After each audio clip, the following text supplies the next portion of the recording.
নমস্কার, আমি সুকৃতি দান। আশা করি আপনারা সবাই ভালো আছেন। আপনারা সবাই দেখছেন অ্যাস্ট্রো সলিউশন। আজকে আমি আলোচনা করব যে সমস্ত মীন রাশি বা লগ্নের ৮টি গুপ্ত ক্ষমতা।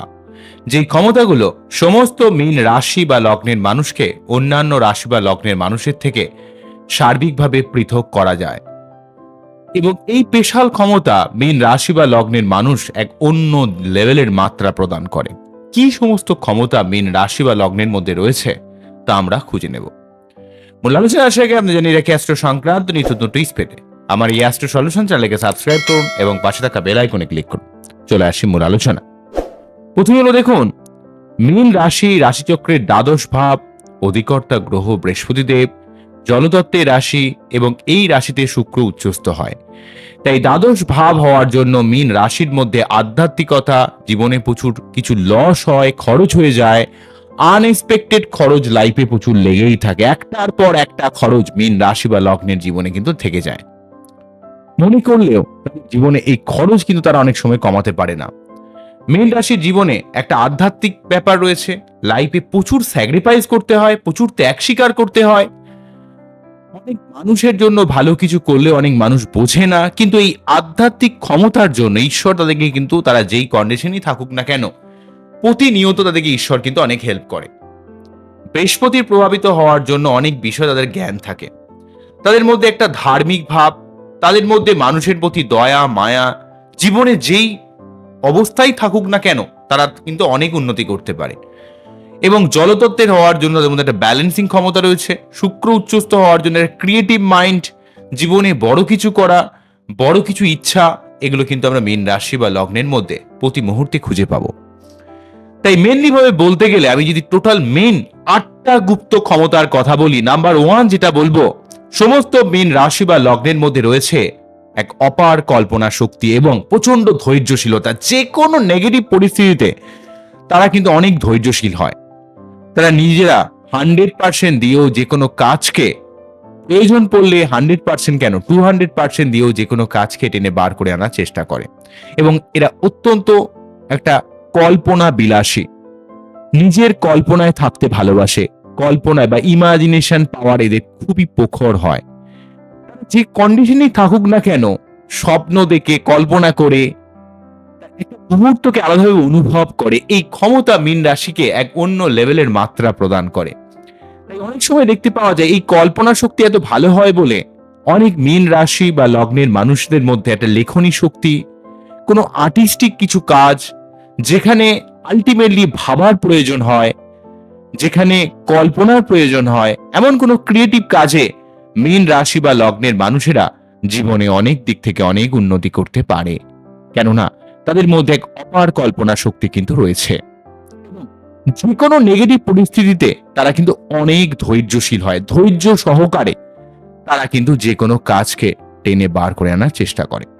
নাম্বার 2 বলবো, নিজের কাছের মানুষকে তারা প্রচন্ড ভালোবাসে। তারা প্রচন্ড ডিপ একটা ইম্প্যাথি রয়েছে, ডিপ ইমোশন রয়েছে, প্রচন্ড সহানুভূতিশীল হয়। অনেক মানুষের দোষ গুণকে তারা ক্ষমা করে দিতে পারে।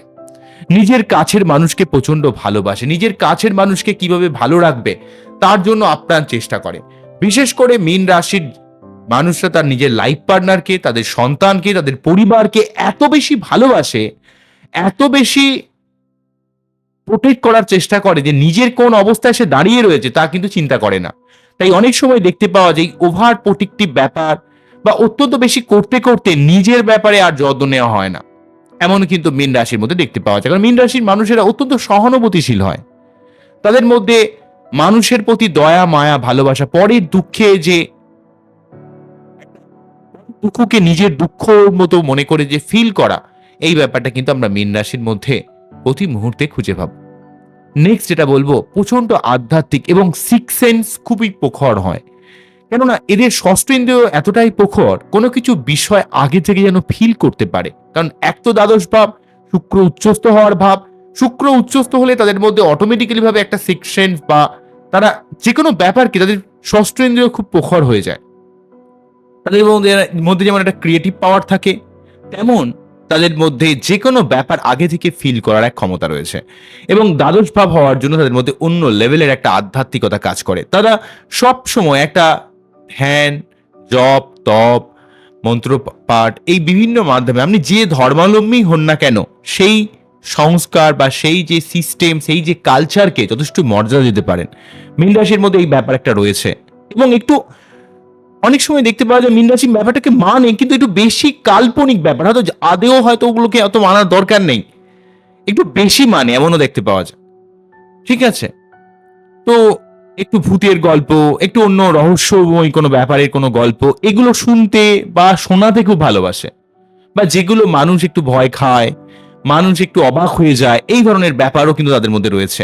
তাদের যেমন সিক্স সেন্স যেমন প্রখর হয়, যে কোনো ব্যাপারকে আগে থেকে ফিল করতে পারে, তেমন প্রচন্ড আধ্যাত্মিক হয়, প্রচন্ড একটা কল্পনার দুনিয়া থাকতে ভালোবাসে। তারা কোনো রিয়েলিটিকে বুঝতে চায় না। এই ধরনের একটা ব্যাপারও কিন্তু আমরা মীন রাশির মধ্যে খুঁজে পাবো। নাম্বার 4 বলবো, প্রচন্ড ইমোশনাল হয় এবং সংসারের জন্য তারা জীবনে প্রচুর ত্যাগ স্বীকার করে। এই যে ত্যাগের জন্য তারা সংসারের যে কন্ডিশনই থাকুক না কেন, তারা সংসারকে অনেক উপরে নিয়ে যেতে পারে। মীন রাশির মধ্যে সেই লেভেলের ক্ষমতা রয়েছে। তারা সংসারের ভালোর জন্য আপ্রাণ চেষ্টা করে, সংসারকে প্রোটেক্ট করে, সংসারের প্রতিটা মানুষকে কিভাবে ভালোবাসা যায়, তাদের থেকে ভালোবাসা কিন্তু অনেক মানুষেরই শেখা উচিত। কারণ মীন রাশির মানুষরা মানুষকে ভালোবাসতে জানে, এই ধরনের একটা ক্ষমতা রয়েছে। নাম্বার 5 বলবো, মানুষের বিপদে তারা অত্যন্ত হেল্পফুল হয়। অনেক মানুষের দোষগুণ তারা কিন্তু ক্ষমা করে দিতে পারে। তার সঙ্গে অন্যায় করেছে এমন মানুষ, তাদেরও দোষগুণ তারা কিন্তু ক্ষমা করে দিতে পারে। তাদের বিপদে তারা কিন্তু ঝাঁপিয়ে পড়ে। এই যে একটা মহৎ হৃদয়, এই জায়গাটা মীন রাশিকে অন্যান্য রাশি থেকে অত্যন্ত আলাদা করে। তাদের মধ্যে আলাদা লেভেলে একটা ইমোশন রয়েছে, সহানুভূতিশীলতা রয়েছে। যদিও এই এত ইমোশন বা সহানুভূতিতা থাকলেও তারা এই সময়ে এই সমাজে অনেক ক্ষেত্রে অনেক মানুষের দ্বারা প্রতারিত হতে হয়। এই জায়গাটা একটু দেখতে হবে, কেননা আপনাদের রাশিগত বা লগ্নগতভাবে এই স্বভাবটা রয়েছে, কিন্তু নিজের ব্যাপারটা আপনাকে একটু ধ্যান দেওয়া প্রয়োজন আপনাদের, নাহলে কিন্তু অনেক সমস্যা আসতে পারে। যদিও নাম্বার 6 যে ব্যাপারটা বলবো, আপনারা ভবিষ্যৎকে অনুভব করতে পারেন। আপনাদের মধ্যে এক অন্য লেভেলের ইনটিউশন ক্ষমতা রয়েছে। কোনো কিছু হওয়ার আগে আপনারা আগে থেকে যেন ফিল করেন, বুঝে যান, কেউ যেন আপনাদের বলে দিয়ে যায়, কিন্তু তার সত্ত্বেও সবকিছু বুঝেও সবকিছু জেনেও সেই ব্যাপারটাকে খুব একটা পাত্তা দেন না। ভবিষ্যৎ দর্শনের এক অদ্ভুত ক্ষমতা মীন রাশির মধ্যে রয়েছে, কিন্তু মীন রাশির মানুষেরা সেই ক্ষমতা অনেক সময় সঠিক প্রয়োগ কিন্তু করে না। হয়তো দেখা যাবে একটা মানুষ প্রকৃত অত্যন্ত নেগেটিভ মানুষ, তবুও এত কিছু জানার সত্ত্বেও সেই মানুষটাকে বিশ্বাস করে, সেই মানুষটাকেই তার দোষ গুণ ক্ষমা করে দেয়। পরবর্তীকালে হয়তো তাকে ঠকতে হয়, কিন্তু তার মন হয়তো মানে না যে না, কিছু সমস্যা হতে পারে। তো এই ধরনের ব্যাপার আমরা কিন্তু মীন রাশির মধ্যে আমরা কিন্তু দেখতে পাবো। নেক্সট যেটা বলবো, নাম্বার 7 যেটা বলবো, সেটা হচ্ছে স্বপ্নের মধ্যে আপনারা অনেক সংকেত পান।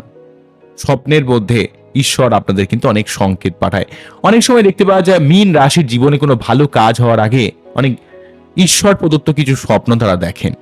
অনেক কিছু আগে থেকে ফিল করতো, শুনে এমন অদ্ভুত মনে হলেও মীন রাশির মানুষেরা কিন্তু একটা স্বপ্নের মধ্যে একটা আগাম আভাস অনেক সময় পান। এমন কিছু স্বপ্ন দেখেন, ধরুন একটা জায়গা থেকে উপরে ওঠা, এমন এক কিছু স্বপ্ন দেখেন, বা জীবনে কোনো একটা বড় কোনো পুজো হচ্ছে বা আপনি পুজো করছেন, এই ধরনের অনেক অনেক আধ্যাত্মিক স্বপ্ন আপনারা দেখেন বা অনেক আধ্যাত্মিক সংকেত আপনারা পান, যাতে বোঝা যায় আপনাদের জীবনে অনেক উন্নতি হবে। মানুষের কষ্ট যেমন নিজের মধ্যে ফিল করতে পারেন, তেমন আপনাদের মধ্যে রয়েছে প্রচুর একটা স্যাক্রিফাইস মেন্টালিটি বা স্যাক্রিফাইসাল নেচার। মানুষের দুঃখ কষ্ট বা আবেগকে আপনারা ফিল করতে পারেন, বুঝতে পারেন। তবে আপনাদের মধ্যে একটা স্বপ্নকে বাস্তবে রূপ দেওয়ানের এক অদ্ভুত ক্ষমতা রয়েছে। আপনাদের মধ্যে একটা সবসময় একটা স্পিরিচুয়াল প্রোটেকশন কাজ করে, ঈশ্বরের একটা আশীর্বাদ কাজ করে। শত বিপদেও আপনারা কিভাবে যেন রক্ষা পেয়ে যান। ঈশ্বর প্রতি মুহূর্তে আপনাদের রক্ষা করে, কারণ আপনারা প্রচন্ড আধ্যাত্মিক হন, প্রচন্ড ভালো মানুষ। আপনারা অনেক লাইফে বাঁশ খেতে হয়, কিন্তু তবুও ঈশ্বর প্রতি মুহূর্তে আপনাদের অন্যভাবে প্রোটেক্ট করে। শুক্র উচ্চস্থ থাকার কারণে আপনাদের মধ্যে একটা ক্রিয়েটিভ মাইন্ড রয়েছে, একটা রোম্যান্টিকতা রয়েছে। সঙ্গীত, শিল্প, লেখা বা কল্পনার জগতে এক অসাধারণ ক্ষমতা আপনাদের মধ্যে দেখতে পাওয়া যায়। রবীন্দ্রনাথ ঠাকুরের রাশিও কিন্তু মীন রাশি ছিল, তাই তার মধ্যে এই যে লেখনীর যে শক্তি, তার যে কল্পনার দুনিয়ায় যে এক অবাধ বিচরণ, তাকে মানুষ তো যখন কোনো কিছু লেখে তাকে তো আলাদাভাবে ভাবতে হয়, তাকে তো আলাদাভাবে জিনিসটাকে তৈরি করতে হয়, সমস্ত ক্যারেক্টারগুলোকে মানুষের কাছে প্রকাশ করা লাগে, তাকে নিজেকে কল্পনায় যে এঁকে নিতে হয়, সেই আঁকার ব্যাপারটা কিন্তু মীন রাশির মধ্যে রয়েছে। ক্রিয়েটিভ মাইন্ড তাদের মধ্যে, শুক্র উচ্চস্থ থাকার জন্য। এবং যেহেতু এখানে জলতত্ত্বের রাশি, তাই এখানে শুক্র বা চন্দ্রের এক আলাদা মেলবন্ধন কাজ করে মীন রাশির মানুষের মধ্যে। এক তো বৃহস্পতি রাশি, তার সঙ্গে জলতত্ত্বের রাশি হওয়ার জন্য চন্দ্র অনেকটা স্ট্রং হয়ে যায়, এবং শুক্র উচ্চস্থ থাকার জন্য তাদের মধ্যে একটা অন্য লেভেলের কল্পনা বা যে কোনো লেখনী শক্তি বা যে কোনো ক্রিয়েটিভ দিক থেকে তারা জীবনে অনেক উন্নতি লাভ করতে পারে। মীন রাশির মানুষদের জীবনে কর্মফলকে এক অনুভব করার এক অদ্ভুত ক্ষমতা রয়েছে। তারা যেমন ভালো কাজ করলে খুব তাড়াতাড়ি ফল পায়, তারা সামান্য কিছু খারাপ করলে বা কিছু ভুল করলে তাদের জীবনে খুব তাড়াতাড়ি নেগেটিভিটিটা চলে আসে, এই ধরনের ব্যাপার। কেননা ঈশ্বর প্রদত্ত ক্ষমতা রয়েছে তাদের মধ্যে। আপনারা কোনো সামান্য কিছু ভুল করলেও সেই ভুলটা অনেক বড় মাত্রায় প্রকাশ পায়, ঠিক আছে? কর্মফল দ্রুত আপনাদের জীবনে কাজ করে, এবং মানুষকে এক আকর্ষণ করা বা প্রভাবিত করা, মানুষকে মোটিভেট করা, মানুষকে ভালো বলা, মানুষকে অনুপ্রাণিত করা তার জীবনে যাতে সে এগিয়ে যেতে পারে, বা মানুষের ভালো চাওয়ার এমন মেন্টালিটি কিন্তু জুড়ি মেলা ভার মীন রাশির মধ্যে। আমরা এতগুলো ভালো ভালো ক্ষমতা কিন্তু আমরা দেখতে পাবো। কিন্তু মীন রাশির জীবনে প্রথমের দিকে যতটা ইমোশনাল থাকে, যতটা ভালো মানুষ থাকে, লাইফে অনেক মানুষের থেকে ঠকতে ঠকতে, কষ্ট পেতে পেতে অনেক সময় মীন রাশির মানসিকতার মধ্যে একটা বিষণ্ণতা, অতৃপ্ততা, একটা চাপা ডিপ্রেশন কাজ করে, চাপা অস্থিরতা কাজ করে। তো এই জন্য আপনাদের চন্দ্রের প্রতিকার করার প্রয়োজন আছে, এবং বাচ্চাটে যেই গ্রহগুলোর সঠিকভাবে প্রতিকার করা উচিত সেইগুলো, বিশেষ করে মঙ্গল, চন্দ্র, এই গ্রহগুলোকে আপনার বাচ্চাটির ভালো থাকা প্রয়োজন আছে। তাহলে আপনারা অনেকটা লড়াকু হবেন, অনেকটা পরের উপর ডিপেন্ডেবিলিটির ব্যাপারটার অভাব ক্রিয়েট করে। আপনাদের জীবনের সব থেকে নেগেটিভিটি হচ্ছে এক জায়গায় আপনারা খুব গোল গোল ঘুরতে থাকেন। যেহেতু দৈত্য সত্তার রাশি, কখনো হ্যাঁ কখনো না, এবং সমস্যার মধ্যে পড়ে গেলে সেই সমস্যাকে কেন্দ্র করে আবর্ত হতে থাকেন, কিন্তু তবুও সেই সমস্যা থেকে অনেক সময় উঠে আসতে পারেন না। এবং অনেক সময় যে ব্যাপারে আদৌ আপনার কোনো জ্ঞান নেই, জানেন না, তবুও আপনি হাঁটতে রাজি নয় যে ওই ব্যাপারটা আপনি জানেন না, তবুও আপনি লোককে এমন সুন্দরভাবে গুছিয়ে বলে দিতে পারেন, এমন ভাবে মানুষকে দেখাতে পারেন যে আপনি অনেক জানেন এই ব্যাপারে, কিন্তু আপনার মন থেকে প্রচুর ভালো হয়। এই দুটো নেগেটিভিটি একটু রয়েছে, এগুলোকে একটু চেঞ্জ করতে হবে, এবং আগ বাড়িয়ে মানুষের সব ক্ষেত্রে ভালো চাওয়া, ভালো করে দেওয়া, ভালো চাইতে পারেন, কিন্তু নিজের লিমিট ক্রস করে লোকের ভালো করাটা অত্যন্ত বিপজ্জনক হতে পারে সমস্ত মীন রাশি বা লগ্নে মানুষের ক্ষেত্রে।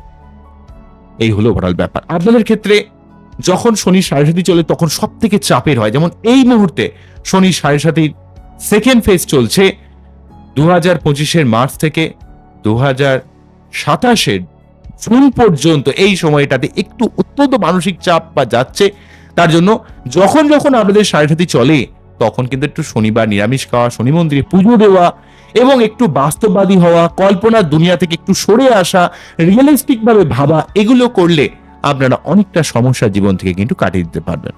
বোঝা গেল কি বললাম? তো আজকে এখানেই থামছি, আবারও দেখা হবে নতুন কোনো ভিডিও নিয়ে। আপনারা খুব ভালো থাকুন, অ্যাস্ট্রো দেখতে থাকুন। নমস্কার, থ্যাংক ইউ।